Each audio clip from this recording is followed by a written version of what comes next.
Good evening, everybody, and welcome back to the Three Beards podcast. We hopefully soon got a little delay. We're waiting on the guest. We were going to have Arlen Roth on to talk about his latest albums and his basically storied career in rock and blues. And so we're just waiting for him to come on. But what we're going to do in the meantime, it's going to be just kind of like talk about us. And we're also going to talk a little bit about stuff in the news today while we're waiting. So just this is going to be kind of like a mix up of a whole bunch of different things. So just sit back. We might be in the process of talking about Georgia Guidestones and then switch over to blues music. So this could be a fun one. And that's right now. Welcome to the Three Beards podcast. My name is Craig, along with Austin and Chris. Passed to a new generation of Americans born in this century.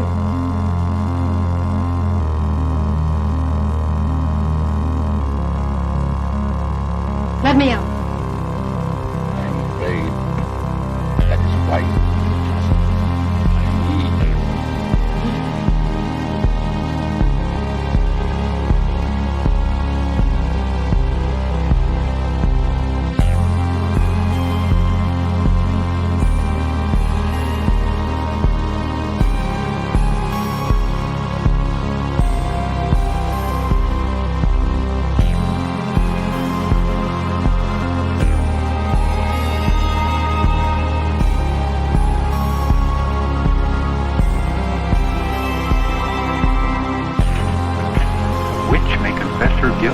Then live to send the innocent to their death? Is this justice and honor in Massachusetts colony?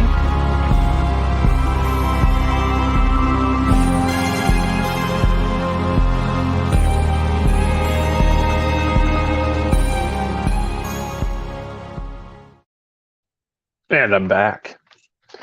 All right, everybody. So here we got Chris here. Austin is on vacay, so he's in a little noisy location, and Chris is muted, so you're not understanding a word he says right now. And he's back. I'm on vacation too, but I have a dedication to my audience. So we appreciate that very much so. And also somebody who's very dedicated to the craft too is Mark Eddy. He has joined us again. Our guest is MIA at the moment. So while we're trying to track that down, so this could just end up being, just a free-for-all chat, get to know, pry into the personal life of Mark Eddy, or we might end up talking about blues and the illustrious career of Arlen Roth. So either way, we're going to have a great show. But I think I think that Mothman video pretty much. Oh yeah, no, that's explained all there is to know about me. Oh, I mean, come on. There's more. There's more to that. I mean, there really is. I mean, it's so. What we'll kind of do then, while we're waiting here, let's just start with news of today. I don't know if anybody we've talked about it before. Into the Outer Realms. We did an episode on. They did an episode about that as well, and it was on the Georgia Guidestones. So for anybody, and I'll bring up some pictures of that for anybody that's not aware of what those are, but those are these mysterious stone monoliths that were put up in Georgia just by an anonymous benefactor. And what happened? These ones? Let's see if I can bring up this picture here, so everybody could see it. So that we've got right there, and bam, there it is. All right, so I'm not sure which one of it was originally. I'm going to try to bring up a video so people could see it as well. One of the stones explodes, and it was at early morning today, and it just explodes. It's shattered in pieces.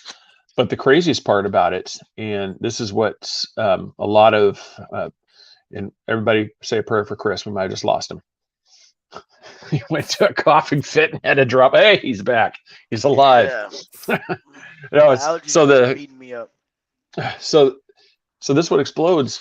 So anybody that's seen some stuff, I mean, it doesn't matter where it's at. I mean, you can picture, like, we live here in Florida. if somebody sets off an explosive device on something, you're going to see FBI, ATF, there's going to be feds all over that. They're going to be crawling all over this thing. That thing's roped off. They're going to be doing. So what you're going to see, this thing explodes. Not only is there not police everywhere trying to figure out what, where this device came, what did it, they, not even just a few hours later, they've got a piece of heavy equipment over there and they're knocking the entire thing down. What? And so, like I said, I'm going to take this off script. Well, I'm finding that. So that's the part that's the craziest for me, in the whole thing. And it's like, what if it's supernatural? When you actually see the video of it, it's not something I wouldn't prescribe it to be, something that's supernatural. Just in the fact, and hopefully I could find the late night video of it, and so because it's. But maybe all the energy eventually just built up and it just exploded. I mean, who would explode? Who would blow them up after so many years after they've been there? I mean, and it's unexplainable. And we'll just say courtesy of of this site here. We're just gonna right there. You can see this. You can see this video. Boom. See. See how that explodes? Wow. I said it's not. I said there's definitely. That's not a lightning strike. So people can watch. It's like what's going on. Describe. You can see. You don't really see it. It's hard to see if anything comes down from the sky, but it also looks like something on the bottom. See how the bottom explodes out? It looks like something was detonated. Yeah, and so as you can see right there, if you look at the video. They said it was unstable. Well, these stones are mounted. That little stone on top is not the only thing keeping those from falling over. And so that one piece is gone. So there's still 3 standing there. So then what happens is then they come in later and they completely just, and here's I said, I'll try to bring up some images of it here, but I don't know if I'm gonna have. Yeah, here's one that's a little bit more. Yeah, it's a picture for ants. Awesome.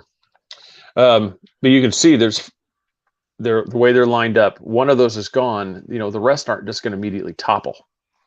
No. And so that's the. Welcome everybody to who's watching too. Yeah, when that and you joined this, she made a comment and stuff. It's like they were on the spot with cameras. Well, that's the thing. There's always been a camera kind of like mounted, security camera. Yeah, but so the weirdest thing is they haven't released a video showing somebody coming and setting, some strange shadowy figure walking in there, leaving something and then running off. So this is really some of the conspiracy stuff I've seen now is that the stone had explosives already implanted inside of the stone. But as most people said, it's like, how are those going to still be functional this many years later? Well, there's that mail slot. Mm-hmm. Could have been put in. And that was in the center, wasn't it? Yeah, I think one of the photos you showed, there's a little horizontal black line. That's supposedly right there. Yeah, they could have put something in there, and then that blew out, and then took out one of the other stones. So I haven't seen which one was the one that exploded, but yeah. So this is just so there's been also talks like this is the one that took out, the New World Order took a major blow today. No pun intended. So, well, yeah, there's crack myself up. One of the secret viewers of the show, the Red Dragon Rider, gave me one of her coded messages about, could this have anything to do with the political troubles that Boris Johnson is having in the UK? I know that I did see something about that too, and I wasn't sure, like I said, if it connects, exactly to it, other than just you had, you have some turmoil over there. I guess there's like 43 PMs have quit and resigned already too, and so I mean that's for anybody that's not, like correct me, for people from the UK if I'm getting this part wrong. But a PM over there is pretty much the same thing, kind of like a congresswoman here. That sounds about right. Yeah, where it's just they're kind of voted in the area, and they represent the thing. It's so they've resigned. So which was really weird to me. Why, I mean, but I'm not even going to profess to say I understand, completely the British system. I just wish, in a way, I wish the founders had actually adopted a little bit of the House of Commons thing from there, to where the president actually has to stand and face direct questioning from the House of Representatives. That would have been awesome. Good idea. Yeah. Yeah, because it's just that's the part I've always loved. It's just like, here's the Prime Minister of England that has to go before everybody, and they're shouting questions at him, demands, it's like quiet, and they answer the questions. Like, I think it would be awesome. I mean, I'm not quite sure how good a few of our presidents would do under rapid fire intense questioning, but it's like, I think it'd still be great for all of us. It's But he was wasn't he given a vote of no confidence? And I think so. He's been under a lot of pressure for having lavish parties with a lot of people not wearing masks, but everybody's still under.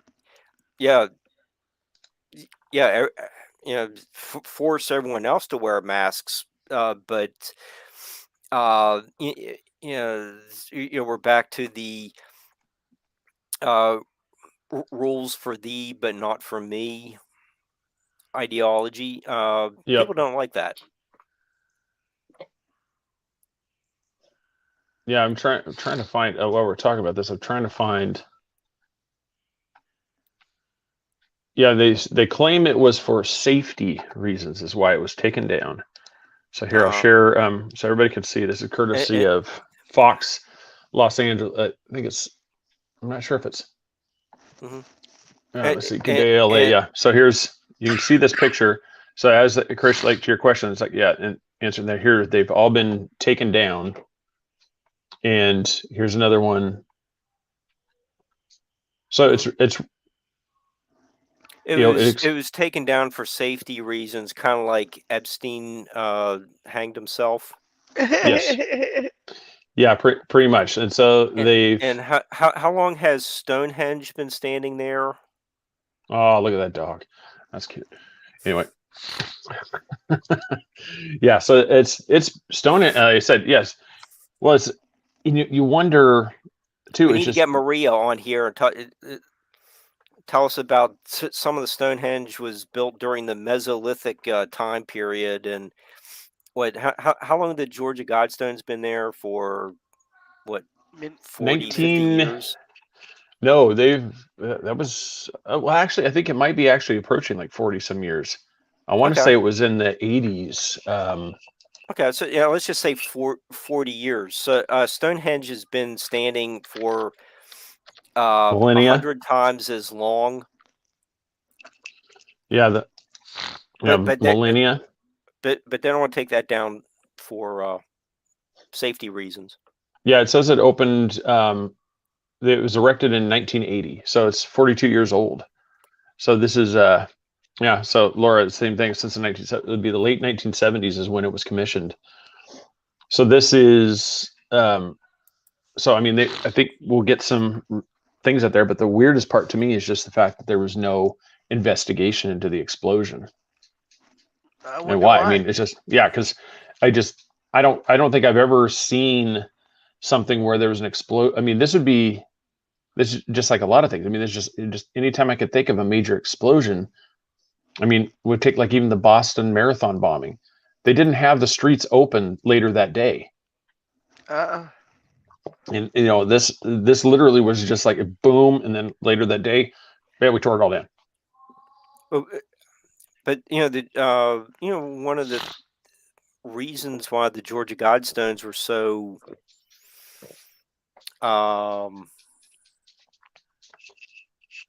criticized and drew so much attention from conspiracy theories is the need to reduce the population, and you have, I believe that Boris's dad wrote a book on depopulation. Yeah. So yeah, that. And you get or some of the other groups, like the World Health Organization, is supposedly funded by people who are interested in or have been influenced by depopulation plans. So is it all Laura that going together? Well, and that's kind of the same thing. Is like you see a lot of those ones. I mean, that was one of the ones that was the most ominous, I think, for a lot of people, was just that maintain humanity under 500 million. Well, a lot of people are like, how is this even possible? I mean, Chris, you and me have talked about this several times. There's no way that anybody listening is going to be comfortable with almost over 7 billion people being wiped out, just killing them. Nobody's going to go for that. Well, what is the best way to change these things? Infertilities, making it to where, reproduction stuff goes down. That way we don't reproduce, population numbers start to fall. Diseases, you go through the list, food shortages, things that go through there, and these will slowly reduce the population where, you don't even want to use the term, comfortable with, but, to the people that want this, they're comfortable with this thing. And most people are going to go about their lives, because, all right, thousands of people are starving every day. Well, it doesn't affect me. I don't really think about it. I'm hungry. Let's go to McDonald's. It doesn't really concern them. Well, you've got, and then, Laura just brought it up, and this is where all this stuff is just kind of happening all at once. We got the pandemics going on, monkeypox, is coming on. And Emily Minzhouse, she put something out. She's working on it. There's this thing, and it's each by themselves. It doesn't, you could easily downplay it as just like, these things happen, accidents occur. I want to say we're at currently, in less than a year's time, I think we're currently at 22 or 23 major food production facilities that have either had explosions, caught on fire, had major issues all this year. And it's one of those, on the face value, it seems really suspicious. Whether it is or not, it just could just be horrible coincidence, but it just seems like an extreme amount of things that keep happening to the food supply. And absolutely, like all the cows in Texas that died. Well, that one though, I listened to one, and it actually made complete sense, because that's what I thought too, because on face value. But what happened, the reason I stopped you is that's one of the things that Facebook likes to flag. So that's why I stopped you from saying it. But what it is the guy actually, we live here in Florida, so a lot of people get the humidity. So what happened, I guess, is during that time they had really hot temperatures, and then it never normally, you'll get up to like 100. It might cool down to like the 70s, the 80s. Let some of that heat dissipate. But I guess it never really dropped. I think it dropped to like the low 90s, and then it went back up. And so they, these cows easily could have succumbed to the heat because their body couldn't dissipate the heat. So they basically just overheated and died. And so that one I'm not as ready to jump on. It's just you see some of these plants, and it's just like one after another. It's like egg producing facility catches on fire. You've got these producers, and all this stuff is just like explosions. It's just you're going through, and it seems like it is something that is definitely targeted at the food supply.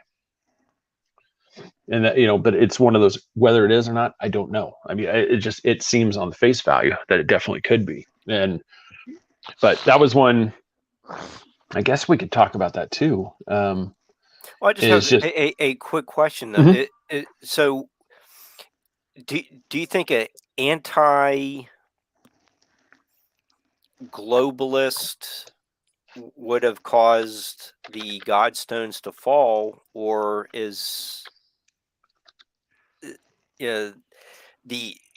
or was the globalist movement the ones responsible for it, and eliminate that, and maybe they have a new idea that is more in line with the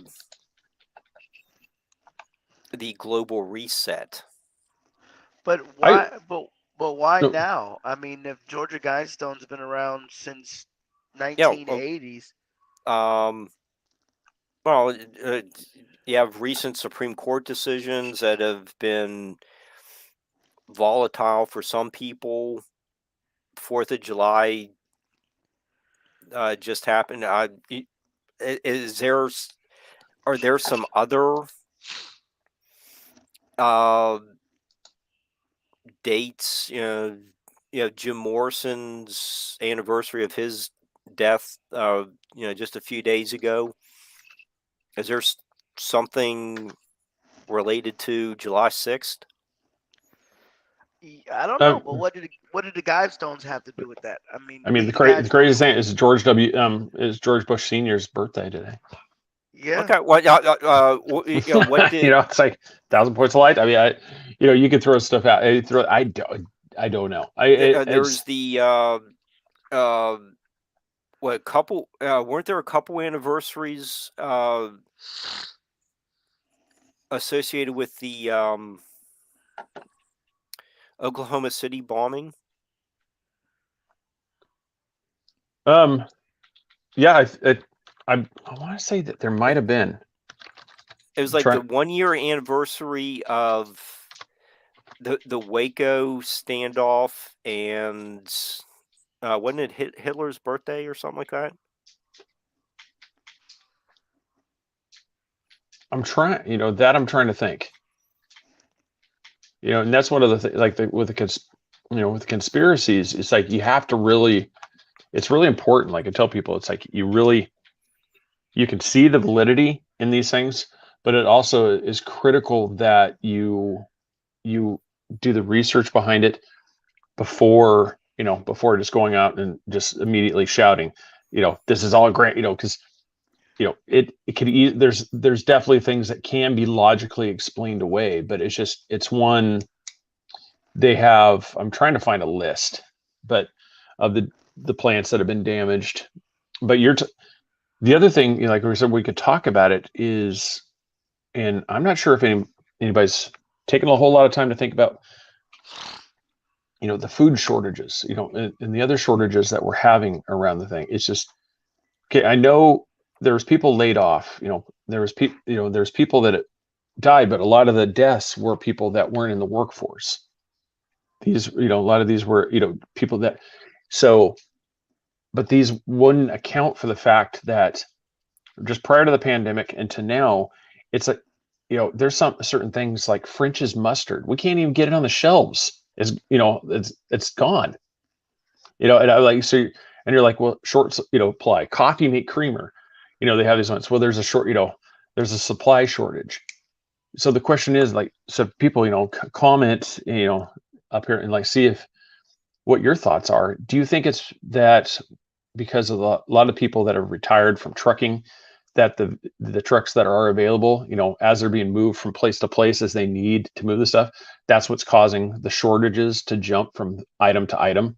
Because other than that, I don't understand why one week we can't get peanut butter, because of a recall, but then all of a sudden we can't get mustard, or you can't get these things, or there's this Baby formula. Yeah, it Yeah. seems to shift from thing to thing, and it's like, so obviously when the excuses, well, the labor shortages and stuff, well, you think it would be a continuous thing then. You think they would just be limited supply until they could get the workforce, not 4 or 5 weeks we can't get it, and then all of a sudden, bam, the shelf is completely full and we got it back again. So obviously they were able to produce it. So why is there these gaps? And it's really weird. Deliberate? Yeah, well, that's where it leads to the things, was this done deliberately? Is this, a misery index thing just to make it? But like the chips, like a lot of the automakers are really struggling because, and then Lori, yeah, you have it.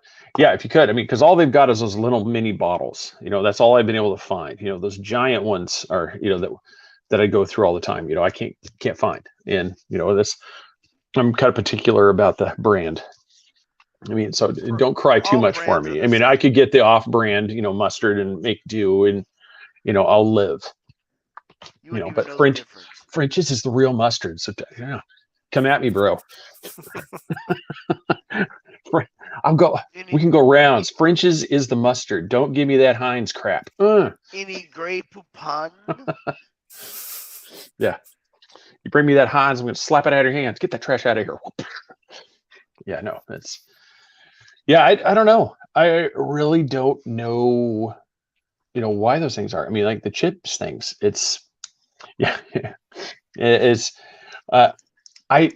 because these things, we had silicone, wafer plants, here in the US. I know a majority of it's China, and it wouldn't be surprised, that they've restricted the thing.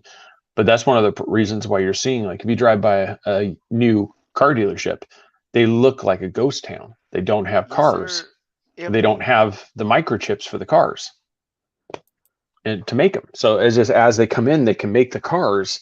And so, this has that ripple effect in, for the US, how do we as a country get back on track with this thing? Because if we could start making these things, obviously you have to grow the silicone wafers, so it's not something that we could just me and Chris and Mark go build go get a General Steel building and just start making wafers. These things take a while to build these plants up, grow the wafers, process them, and so you can't just do it overnight. It'd take probably about 1.5 years to produce your first chip.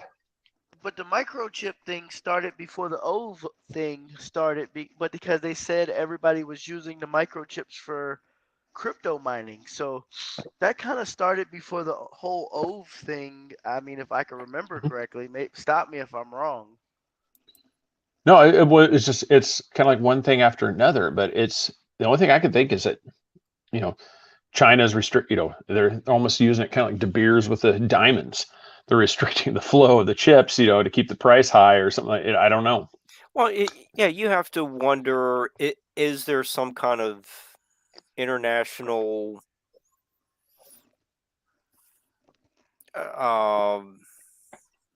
manipulation of supplies going on? Well, it feels it. Who's doing it? What's the reason? Yeah, it sounds like just like a basic James Bond plot. What it does, and I'm glad some people got smart and realized we don't have to hoard toilet paper. I was really appreciative of that. Yeah, that people figured that out. They didn't have to have 75 packages of toilet paper stashed everywhere. Because we're never going to see this again. But I don't see that. I don't see people hoarding things. We've all seen it. What was a few months ago? Remember when we couldn't get eggs? Remember the eggs were gone? There's an egg shortage, and you're like, you're looking around. It's like, how are we having these shortages, people? I don't understand these things. I don't know if it's just you got somebody. Well, I hear there might be a shortage, so I'm going to buy 10 dozen eggs today. I normally just get one. I don't understand. Maybe that was the case. Maybe there's somebody that's torturing Craig and they've got 40 bottles of, mustard sitting in their house. They bought the whole supply of French's mustard. So that way I can never buy a bottle when I get to the store. Yeah, I think I a don't couple know. years ago with the Can you tell I'm toilet bitter? paper, I think a lot of people were disgusted with the hoarders. Yeah. It was definitely, with those things, because it's just, I wonder how many people have really awoken to what's going on in the last couple of years. Probably none. Well, I think there's been a few. There's still, it's still really, we're not political on this program at all. It's just there's some. It's like I don't care what side of the aisle you're on. You can't look at President Biden and not question that there's something going on. I mean, he doesn't look like he's all there. I mean, it has nothing to do with party. It just has, you see it. And I think there's some people that are on both sides that see this for what it is, that just, it's not cool. He's being manipulated by whoever, there's something needs to be done. But I think there's also the same people on both sides that they don't care. They just hate him to hate him. And then you got the other people that love him just because he has the appropriate letter. Everything he does is perfect. And you're like, so you've still got the groups that are on both sides that are clueless. And then you got the other ones that are a little bit more.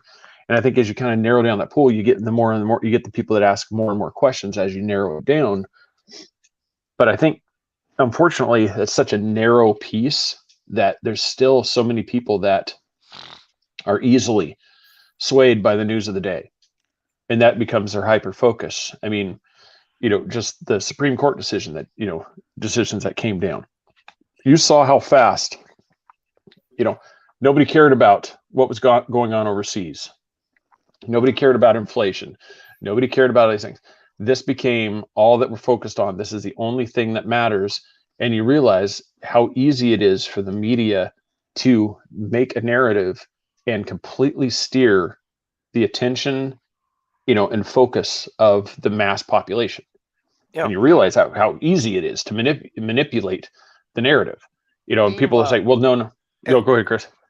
Meanwhile, gas prices are trickling back down, and nobody's really talking about it no more. That's not the head story of the news. Oh, no, it's still sad that we're all excited. Like, oh my God, it's $4.44 a gallon. We're like, this is it's pathetic that we think that's an amazing deal. It's like, God. And what gas is what just under $100 a barrel now, but price at the pump hasn't come down to really match the price of the barrel of oil. Yeah. Well, that's the thing is if you've actually noticed, it's not following that metric, the price of oil, because you remember back, I want to say it was the Gulf War. Wasn't that where the price of oil jumped up to it was almost 160 a barrel? Yeah, I think it was something like that. But gas never got up to $4 a gallon. Right. Yeah, that's what I'm saying. Yeah, and so now the price of oil doesn't even get close to that, and the price of gas jumps up. And so people are like, see, they're gouging us. I'm like, no, you're seeing inflation. This is the problem with inflation. Everybody took the checks, they took the money, and now the piper wants his payment. And the piper is inflation. And the only way that you can fix inflation is by raising interest rates. Well, if you raise interest rates too far, it throws the economy into a recession, because now everything comes to a complete halt because it costs more to borrow, it costs more to do expenditures, so things start to slow down. This just becomes where everything the brakes just start applying. It's like locking up a 18-wheeler. You just start, everything just starts and then by the time you can restart it, you just hope that you haven't caused absolute chaos, pulling your triple wide. Your triple trailer. I mean, you hope. And, Harlan had a nice comment. And I kind of agree. you can see, for people that don't believe inflation's here, I mean, I want you to remember, what was it, 10, 15 years ago? Remember when you got a family-sized bag of Doritos? That thing was like Costco bag. It was this giant bag of Doritos. Now, the one that used to be the regular chip bag is what they call the party size. Mm-hmm. And that's now this little one that's like maybe that tall, and that's the parties. That's their big It's bag. all air. Yeah. And, you're getting, and that's the only way that like companies can fight inflation is they have to keep, you have to keep scaling back the product, and try to fight to keep, because, eventually, yeah, they're going to have to You get charge, like smaller they want. portions. Yeah, if we want to get that same size bag, well, that's going to cost us like $14 to get a bag of Doritos like that now. You'll be eating the store brand chips, Greg. Yeah. What's up, Connor? How are you, man? Thanks for joining in. I saw you were on the raft there trying to find two-toed Tom. I said you probably would have had a little easier if you dangled some pieces of chicken off the side of that inflatable raft, but that'd be probably considered a little stupid. I got one even better, Craig. We was at Walmart yesterday, right? And pigs are easy to find. Pig is like one of the cheapest meat. That and chicken. The family size pack of bacon is $21 now. And Wow. I don't know. I mean, I didn't even count the pieces, the slices in there, but $21 for a pack of bacon. Yep. Yeah, it's inflation, and it's one of those things. There's not really a great answer on how to fix it, because we are so far out of control with spending. We could do shows on government spending, and how government has never cut the budgets. What they call cuts is instead of increasing the budget by 3 or 4%, they cut it back to 1.5%, 2%, and that's considered a budget cut. They don't reduce the amount of money that's being spent. They just reduce the increase. And that's how they do the budget cuts. I mean, when you get down to it, I think the current number is every U.S. citizen would have to put in about close to $700,000 for us to get back to the break-even part. And that's, and you can manipulate statistics. It's like, you get those examples from Hollywood where the screenwriter wins an Academy Award for some movie and he doesn't get paid. So where's my money? And it's like, and the movie never made any money. Yep.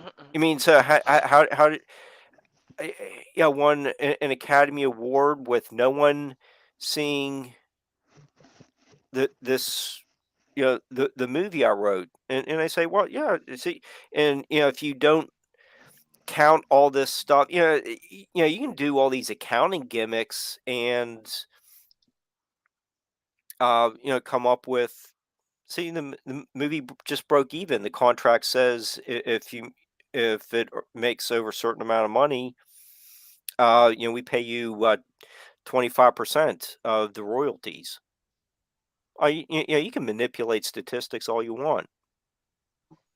And like for this one, King, he is part of the blame. This goes back way before. This goes back to Bush Senior, Bush Junior. This goes, with Trump. This goes with Biden. They are all involved in this one. I mean, they have all just spent. I mean, just you go through these things. I mean, Laura just put there, made a comment about they're releasing 1 million barrels of oil from the strategic reserve. One, the strategic reserve was there in the time of war, natural disasters, so that way the military and things could keep functioning.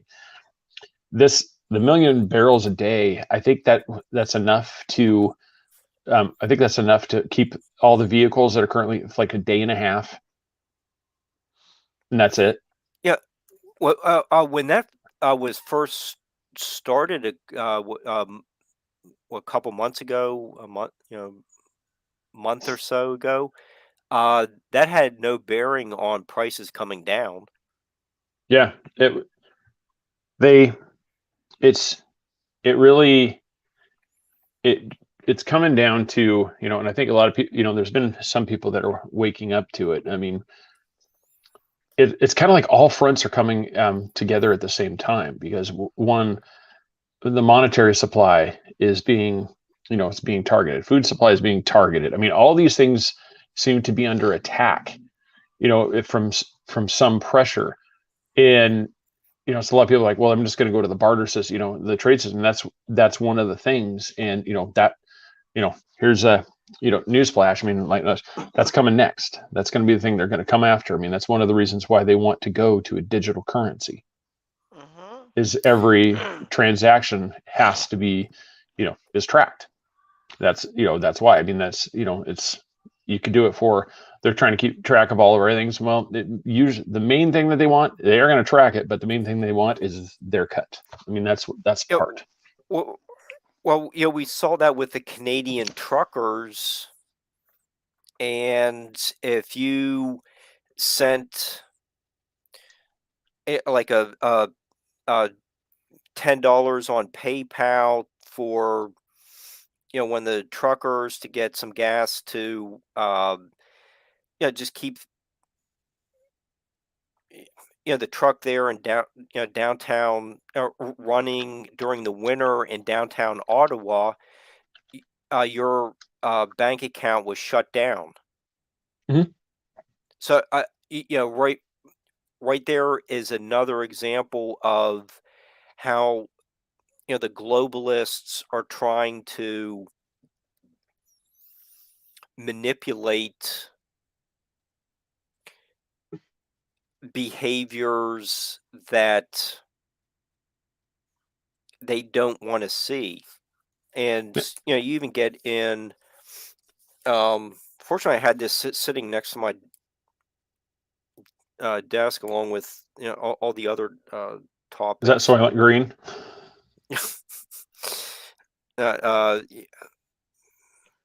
That's The Bodies of Others by Dr. Naomi Wolf.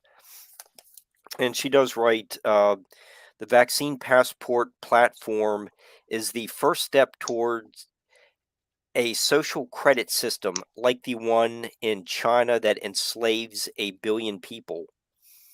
Yeah, so that what she's saying, what we saw going on with government can manipulate your bank account and cut off your access to your own money. There, it's needed. There are a couple examples of where is this new philosophy coming from? Yeah, really, stuff like that. What really wasn't done. Just say like, back during the Clinton administration. Go back about 30 years. We really didn't see that then, but things are so much different now. Who is behind all of this new strategy of you can only agree with me? Yeah, it's been brewing for a long time. I mean, it really kicked into. I really feel it really, like the Billy Joel song. We didn't start the fire. I really feel like the fire was really kicked into gear with the Bush Gore election, when I think that was one of the first ones where I really saw, a wedge, where things started to really crack. And there's, so I don't really know, and then as it split up, I think the different people, I mean, every time I say the word globalist in my head, I hear Alex Jones. you know, I hear globalists, you know, it's just every time I feel like that's when there's always been those underplayers that have been involved. And I think it's one of the first time, like, we're actually seeing it to where they're actually not even afraid to say what they're doing. I mean, they just come out right out and they say, this is what we want to do. I mean, you've got Klaus people like Schwab's comments on the vaccine. Well, even Bill Gates. He's a well-known one who's, you know, about population control, you know, fertility, you know, like sterilization, you know, to help control the population. He has all this stuff.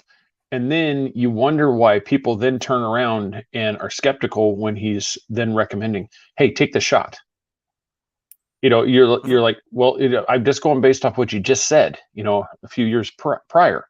You know, that's why I'm concerned. It has nothing to do with this. And then you go back and forth, and you're seeing more and more of those type of cases. And I think it's just because they're emboldened. People are willing to say what they want to say without really fear that they're just going to be taken out. And it's just, yeah, I mean, I was Agenda 21. Yeah, that's a pact with the UN, and that's one of the things where when you really get into it, you realize just how easily things can be moved, you know, in the direction that they want to. And I think we're finally seeing some of the behind the scenes. I mean, I don't think people realized, you know, 9/11 happens and everybody cheers the Patriot Act. I don't think people realize just fundamentally what happened that day, that was passed. Yeah, and I'm looking back on things. You have to wonder if 9/11 wasn't one of the first. We need to do an episode on this. Yeah. And you know, people forget there was the first World Trade Center bombing a few years earlier with the bomb that went off in the Blind Cheek. Yeah, the van parked in the basement. Yeah. Yeah, it's those things that there's definitely saying it's, you know, it's history. I mean, we will definitely do shows on this. I mean, the Tuskegee experiments. I mean, the U.S. government tested, you know, on black men, you know, in Alabama. This was a test. I mean, it was horrific. I mean, you look back at you know, we'll be doing shows like an MK Ultra. We're going to be these are things that the government has willingly done, is well known for. And then when you say stuff like, well, the government would do this, they're like, nah, that's not possible. It was less than, you know, we're going on a little less than 80 years ago, you know, that the U.S. government rounded up Japanese Americans, took them out of their jobs, took away their livelihoods, took them from their homes, put them in concentration camps, just simply for being Japanese. And this isn't, you know, and so if you can ignore the fact that they did this, they do these things, you know, eventually, you know, you have to start saying, it's like, why wouldn't this be possible? I mean, nobody wants it to be real. But what was that, Chris? I was telling them to post that message on the bottom of the screen, producer. No, which the one about? Yeah. Sorry to interrupt. That one? I was just trying to. No, the one I just posted. I don't think I saw it. Oh, sorry. Just keep rolling. Carry on. No. See it. Nope. I was like, yeah, if it pops up, I haven't seen it yet. Yeah, there's all these things that have gone through, and you know, we focus on and I honestly believe that some of there we go. I think that's what you said. Yeah, there we go. Yeah, thanks, you know, for everybody that's, you know, sent stars and everything to us. Yeah, we really appreciate you guys. You know, that really helps us out, you know, funding the show. So thanks again for everybody that supported us. We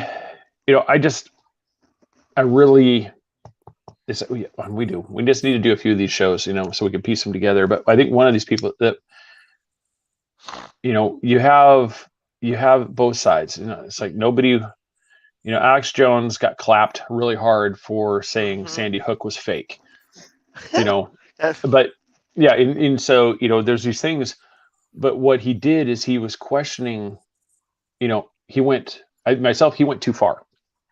You need to focus on, because there's the images. I think there's the one, this girl. She's, it's either she's got 3 doppelgangers that look identical to her, because she was there at Sandy Hook. She was there at the Boston Marathon bombing. She's either incredibly unlucky and she's always at these locations, or, there's something else going on, and that's where the people that question it, that's where they should have stuck to, but they go too far. And then it gets, that's when it's just like anything.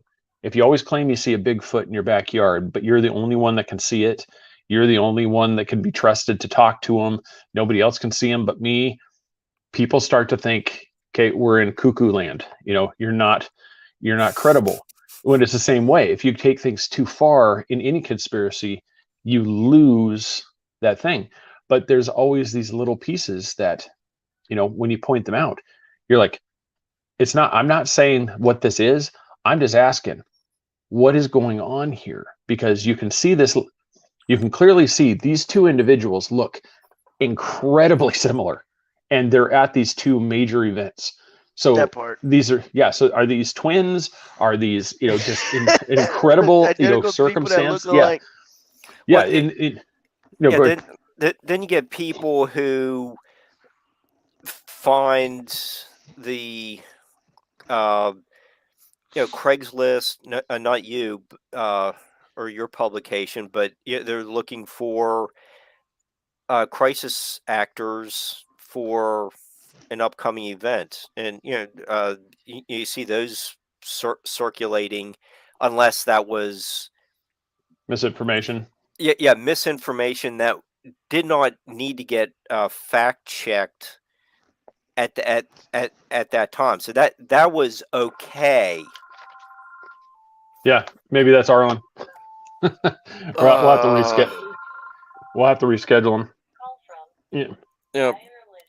I don't know who that is. I'll have to call him back. But go ahead, Chris. But I got some pretty good intel that I talked to Craig about, like when they had the whole little kind of like gatherings over like the protest. Oh, gee, hold on a second. I know somebody who actually looked at some IDs as they kind of stopped people. They had IDs from Montana. You came all the way to Florida from Montana to protest. Yeah, I mean, there's more to, like, you were paid to come here. The little poor college kid is not coming from Montana to protest in Central Florida. And what are you doing here? Oh, I just came down to join. Dude, you came from Montana, buddy, or you came from Iowa. You didn't just come here to. That's the thing. It's just we talked about that. I'm like, you look at now. So has Black Lives finally been mattered? Has everybody finally done all these things? Have they finally, we have finally achieved justice across the board? Because the protests stopped. So by, just that fact alone, we must have achieved the goal. What they wanted. Or that wasn't really the point. The point was they were just cashing a paycheck to go out there and agitate. And that's been the biggest thing. It's like, because, it stopped. The election happened, and boom, we suddenly have fairly peaceful streets. And so that's been that's been one of the big mysteries. And that's where I feel like I'm a broken record when I say a lot of this stuff. You are. And we're here. And this said, the guest is here. How are you, sir? Hey, am I too late? Hey, we'll have to, we could talk for a few minutes there, but we'll probably have to reschedule because we're close to being done. Okay. Oh, sorry about that. I had the time zones mixed up. Oh, wow. I ended up on an emergency phone call that was forever. Oh, no. How you guys doing? Good. Yeah, we're doing good. We've just been talking kind of current events and stuff. So Cool. What I'll probably do is, like I said, we got a couple minutes here. But like I said, we'll figure out a time. Like I said, we can bring you back on, and actually right, give you a no full problem. interview. But so you're located in New York, correct?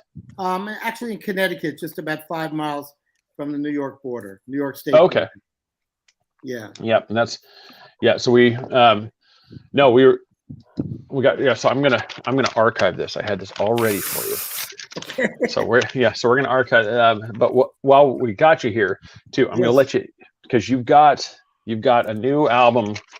You got a new album that's out. It's out right now, I believe. Spoonful Songbook, the one with John Sebastian. Yeah.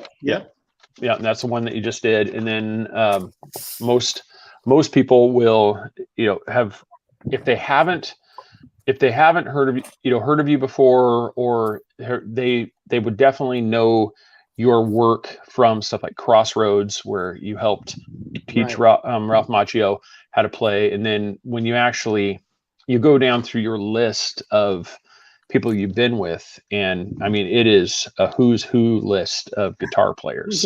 Is that Mark? Is that Mark over there? Yeah, that's Mark Eddy. Oh, hi, Mark. Hey, Arlen. Yeah, he's holding up the whole catalog there. Yeah, I got a whole bunch of your stuff here. Well, I've already got 20 solo albums, and I've toured with everybody under the sun and recorded with everybody, and I'm working on 2 new albums now.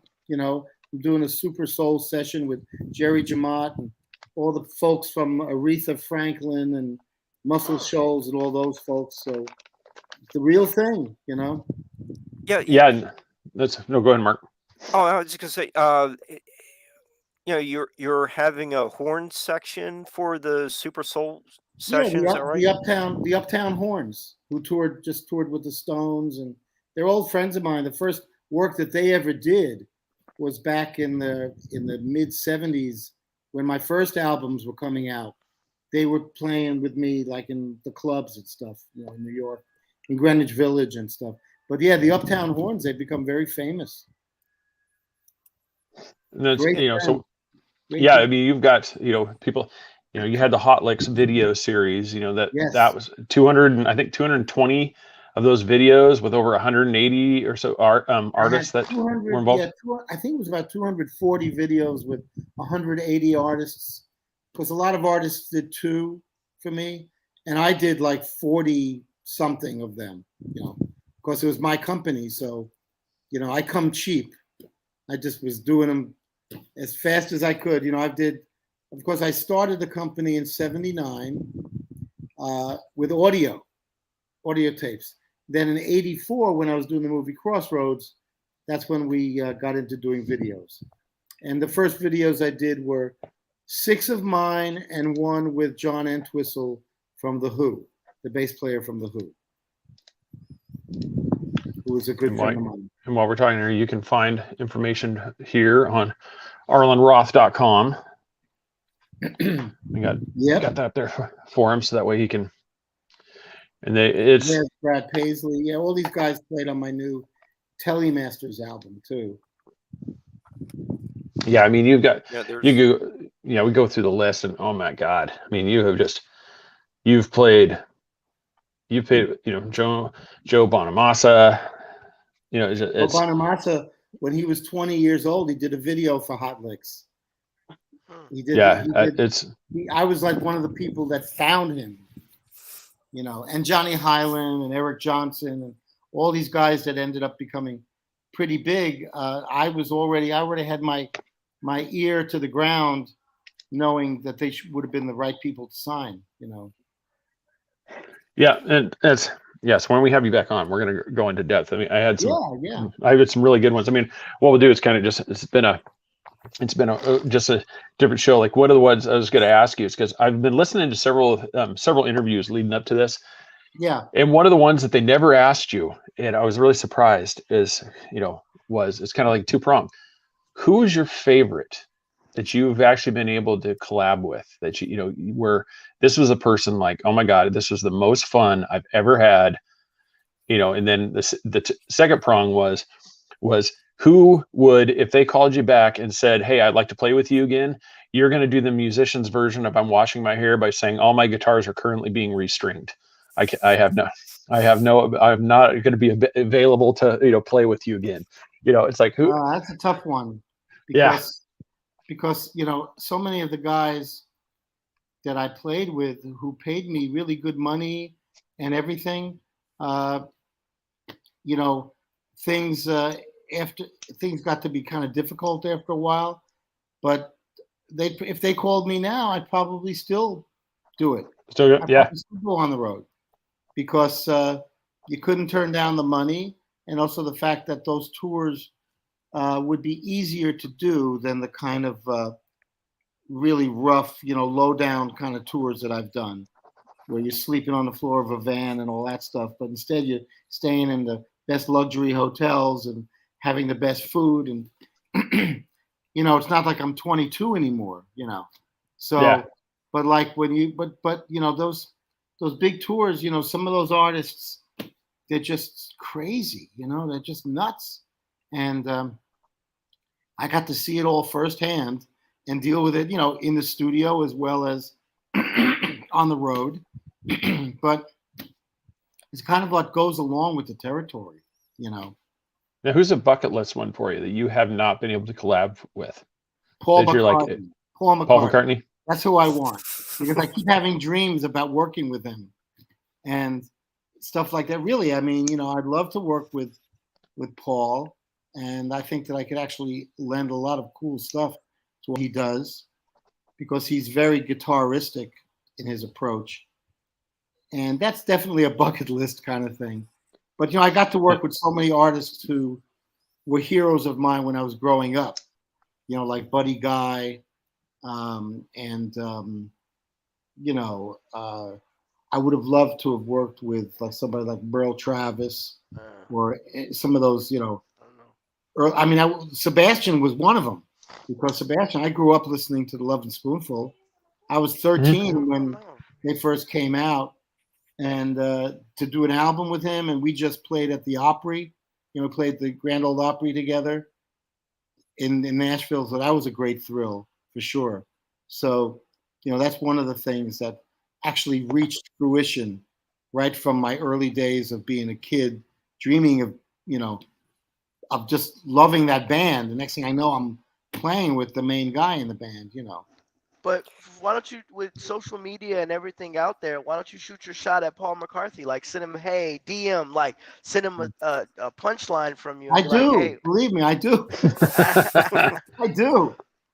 I try. I certainly try. But of course, he's getting a million of those, But no, I think that in the inner workings of how I could do it behind the scenes, yeah, there's some, people are very good at sometimes passing your word on, and other people get very protective, of that relationship they might have with that person.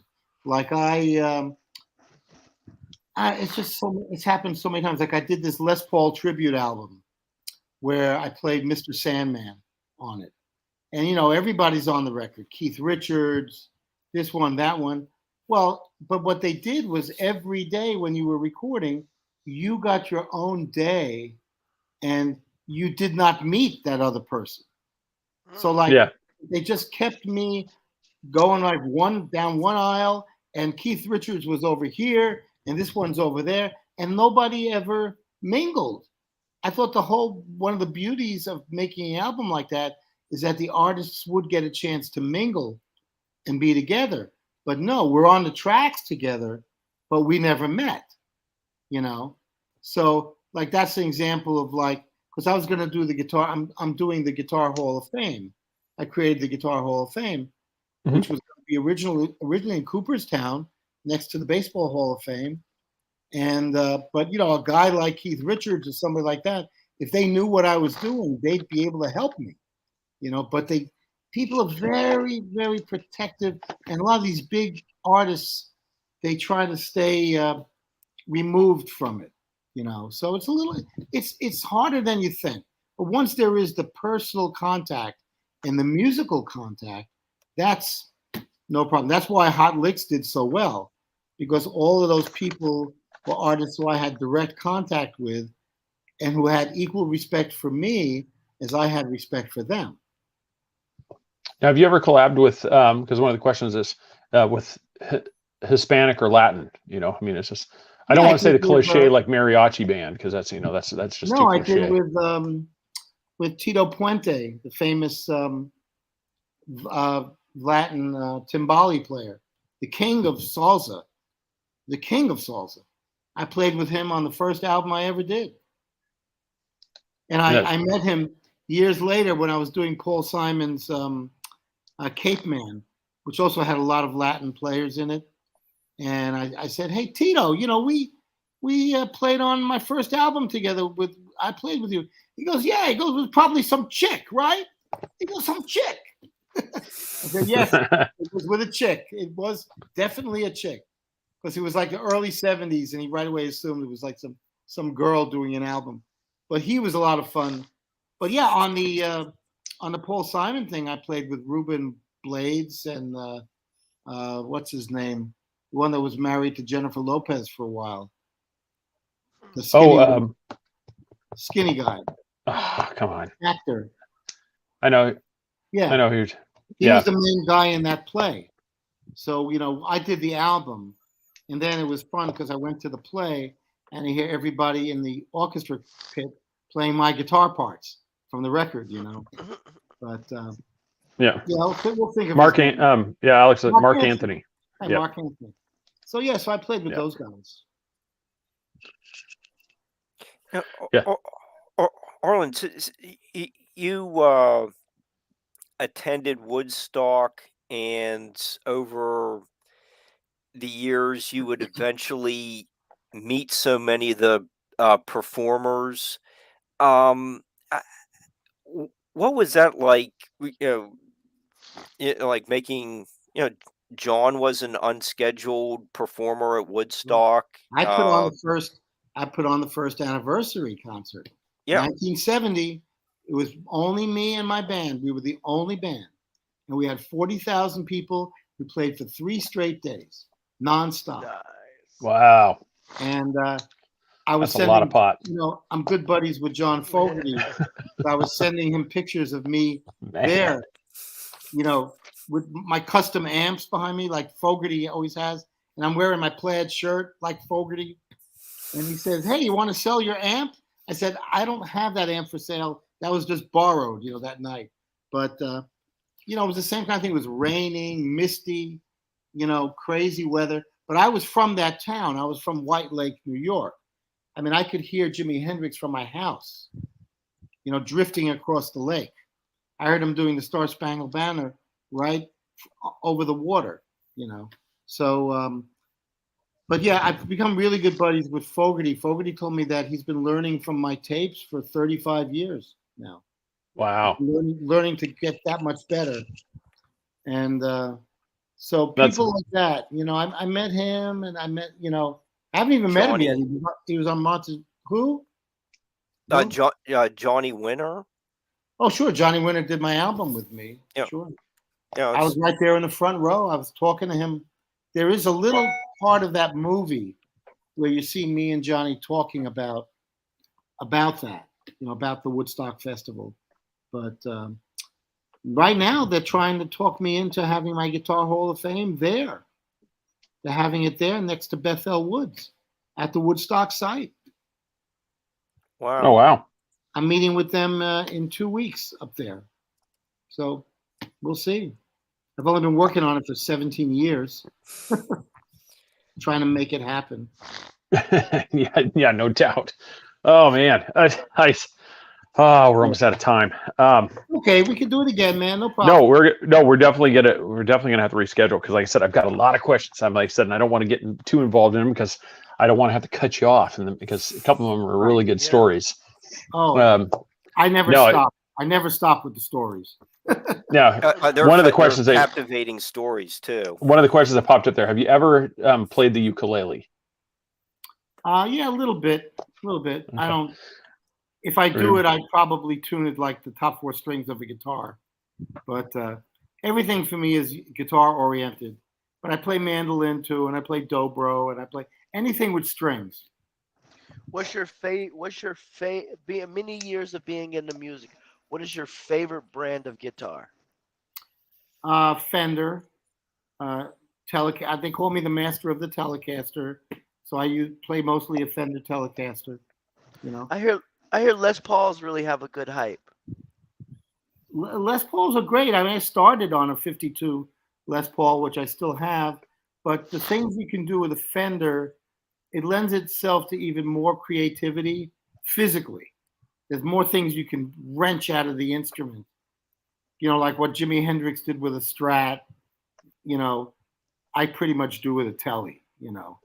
You have to, Fenders they just open themselves to all possibilities. You can play anything on a Fender. And I don't even know if Leo Fender intended that in 1947 when he invented it, but it turned out to be such a smart design.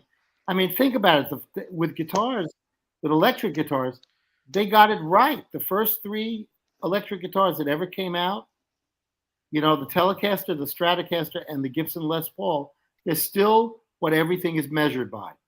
They're still the top 3. Yep. So it tells you they got it right the first time, you know. Yeah, no. Well, what we're going to do, like I said, we definitely, I'll get with you. Probably the next dates that I have is going to be around the end of August. Okay. So we'll see about getting that. Yeah, so we'll definitely get there. But meantime, like I said, I'm going to put up again. It's just for everybody that's wants more information on Arlen Roth. You can go to his site, arlenroth.com. You've got links right here to go purchase the new album. You know, find out more. It's about he's into like you just said, he's into the Telecaster. He's into cars. He's got the passion for both of those. He's got a super talented daughter that's also in the industry and a foodie. She's got her own food truck. Yeah, she's doing great. The Wall Street Journal just said that she's the #1 thing on Martha's Vineyard, that people have to go to her truck if they go to the vineyard. They didn't say any restaurant. They said go to her truck. So, now, if I remember, it's Goldie's Rotisserie, right? That's right, Goldie's Rotisserie Chicken. Yep. There we go. So it's, and you have a show at the Falcon. I have a show at the Falcon coming up on the 29th of July, and Bruce Katz is going to be sitting in on piano with me. He's the guy that's on my new album, and he's from, you know, Greg Allman and all those guys, and he's just phenomenal. So I'll actually have keyboards with me, which will change things a lot for the whole sound. And I've got a few other gigs coming on after that, but it's just been I'm trying to get my European tour together. So, you know, we shall see, but, you know, just keep on keeping on and trying to get through the tough times right now. Yep. Like I said, you've just showing, as you're talking, I was just showing people, go to the shop section. You can pick up albums. You can pick up his books. I mean, you've got several books out there on how to play guitars. I mean, everything from your first initial book that you wrote, which, you know, we'll talk about that on the next show too, but you were 19 when you wrote that one about slide guitars. And that's still the #1 slide book in the world. Which that's amazing. So definitely get into that one. You can also find him on Facebook. You know, there's Arlen Roth. There's a couple of groups that I think there's fans of Arlen Roth, and then there's and then there's one about the International Guitar Hall of Fame, which I think you've got right there. Yeah, there you go. The museum, so you can click on that one as well too. So I was prepared. You sure are prepared. I'm impressed. Sorry that I was so late. No, it happens. It happens. We're just. I was just joking around. It's like, what do we do? Let's go. Let's go. That's like, if he jumps in, we'll switch gears. I go, and if things keep going, I was like, we definitely want to reschedule it. You know, because I said I've got a lot of stuff that I was wanting to ask you. So we'll definitely be looking forward to that. So this one what I'm going to do is, I normally don't edit the shows out, but what I'm going to do is I'm going to take this one, and I think I'm going to chop at least the last 20 when you got here, and just make that its own separate. Try to make that its own separate show. Okay, sure. We'll keep you so that way, we can get it, and then we'll basically have you on again. It's like it'll end up being like part 2. So, but yeah, definitely. So good luck with us sales right now, and I hope those things really go good. And just, you know, for anybody that's interested in guitar lessons, this is the man. He will teach you how, he'll teach you how to rock that Telecaster. Yeah, I've been having a lot of lessons on the computer. I've been teaching people in India, England, California, Australia, Ireland. I mean, everybody's there with their computer and their guitar, and they're ready to go. So, doesn't have to be in person, which has really helped. And that was one of the ones I had, we'll get more in depth on that too, because that was one of the things I wanted to ask you. Yeah. Is this really, in a way, helped the online and video, lessons? Because now, you've got such an easy way for people to learn that now with this one, you don't have to go to somebody's house to get the lessons. You can actually sit here and watch these things. I don't go to their houses anyway. But yeah, things have really changed. We have 4 children. We want you to teach. Oh, great. But other than that, no, I do it here at home. But was it the Von Traps? My videos reached millions of people all over the world. So, and all my columns and all my books. So everybody knows me everywhere. So I have just an easy time getting lessons of a guy in England as I would somebody in my hometown. They're all over. They're all over the world. So that's really good. That's really fun for me because I get to kind of get a feeling for like how other cultures know about me or know of my music. Like in the UK, they're insane about my stuff. They can't wait to get me over there. I'm going to be playing there this year at the Cavern, where the Beatles played, and there's a few clubs there's a club in Wales that wants me to play, and Dave Edmonds is going to come play with me because he's a big fan of mine. And but all these people all over the world, Japan, it doesn't matter where it is, they're taking lessons. So, and of course, I had the video lessons everywhere. So, it might be cliche, but tell me, when you get over there to England, you're going to go to the crosswalk with your guitar and take a photo while you're in the middle of the crosswalk. Oh, right. Of course, God, have to. Yeah. I know it seems like cliche, but I mean, it's like, how awesome would that be? You got your Telecaster right there, and it's just like you stop. It's just maybe you'll meet Paul coming out of the Abbey Road. That's right. Paul will be right there. I'm not sure if that's where you're going, but I like it, like the still shots of you 4 times. I'll put a different guitar at each juncture where each one of the Beatles would be. There'll be 4 guitars, and then there'll be me walking behind them. That'd be awesome. That's what I'll do. But that would be awesome. I have a dear friend over there named Paco, who brought me a guitar all the way from Spain. He brought me a Nacho caster, which is a Telecaster, from Spain. And then this last year, he brought me an amp that he built, a custom Arlen Roth amp with my name all over it and everything. It's the best amp I've ever played. And I can't lift it for anything, but it's sitting right here in the living room. But Paco's great. Paco was putting that tour together for me. And I'll be using his band as well. And he does a Beatles tribute band where he has to turn over and play lefty to be McCartney. And then he has to drive on the other side of the road. I said, you must be losing your mind. How could you possibly go left-handed and then drive on the other side as well? And he says, I know, I come back to Spain and I'm always getting stopped by the police. And he says, I have to explain to them, I'm playing Paul McCartney in England and driving on the wrong side. I mean, wrong side of the car. Oh my God. It's just crazy. But imagine what he has to go through to do that. Maybe it helps him that he's playing bass lefty and then he's driving on the other side. I don't know. But he's a righty, so it's pretty funny. But he's a great guy. He's putting together the tour for me. Well, thank you, sir. I really appreciate it. My pleasure. As I said, I'm sorry to have to cut you so short. It's okay. Yeah, so we'll definitely. Yeah, so I'll message you. I'll get you those couple of dates, and we'll see which one works for you. And like I said, we'll because I've got the end of August, and from there on, like every Wednesday's open. Okay. So yeah. Are they all Wednesdays? Is always a Wednesday? Yep. It's always a Wednesday at 8 p.m. Eastern time. Yep. Okay. Very good. Yeah. So we'll get with you on that. So, sir, best of luck to you. Like I said, go buy those albums, go buy those books, and we'll have them back on for part 2, where we'll get a little more in depth on some cool stories, like how he met Charlie Watts. Oh, that's I said. I said, there's your hook. There's your teaser for the next one. That'll be a great one. So. All right, man. All right, sir. Thank you. Have a good night. Good on you, mates. Love you all. Take care. Thank you. Like, good night. All right, everybody. So this, once again, the man in the upper left, I think it would be the right-hand square on this one, in the Three Beards squares, is Mark Eddy. He, you can see him on Nightlight. I actually can't see him. You can listen to him on Nightlight. If you want, you can put a little, you can take a still photo and stick it on your screen and just watch him as you listen to him on Nightlight, because that's the best you're gonna be able to do. Yeah, you can check Barbara's website at barbaradelong.com for shows. I have someone coming up this Tuesday. I forget who.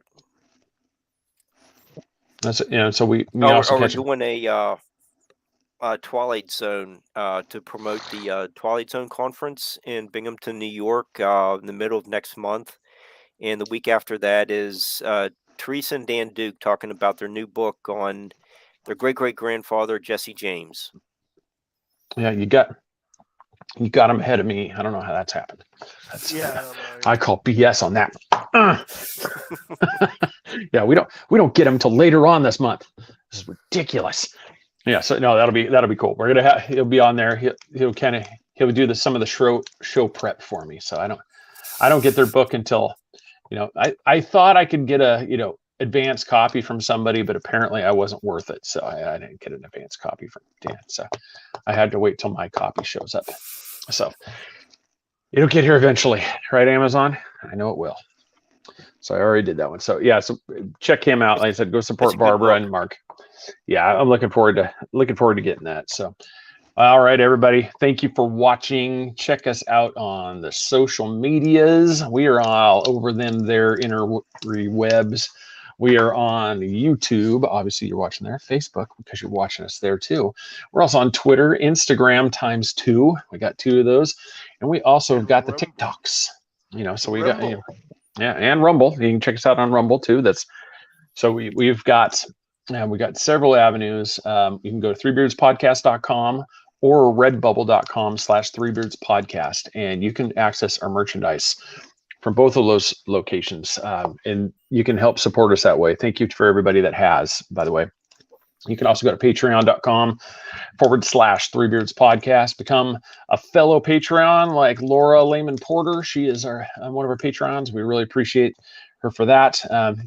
Help those, anybody, Facebook stars, anybody that sent those to us, thank you so much for those. They're really easy. Those, penny a star, and it's kind of a way of making it real easy to, support us. And it's not one of those things like a huge financial commitment to support. It's not going to break the bank. Yep. And so so just all those things just really, really help us. And, Ron, he helps us out as well by rebroadcasting us on ERRT radio every Wednesday night at 11 p.m.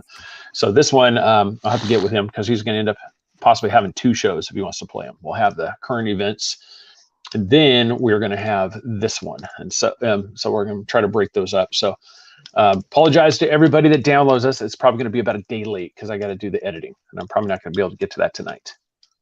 I'll take a little while because I have to divide that up. So we'll get that figured out. But then once again, everybody, it's just, appreciate you watching. Just means a lot to us that you guys take the time out of your day to watch us and support us. So thank you, everybody, so much. We'll see you next week. Not sure what the topic is yet. I don't really have a guest planned, booked yet. But so I'll either get a last minute one or just whatever topic fancies us at the time. But until then, take care. Good night.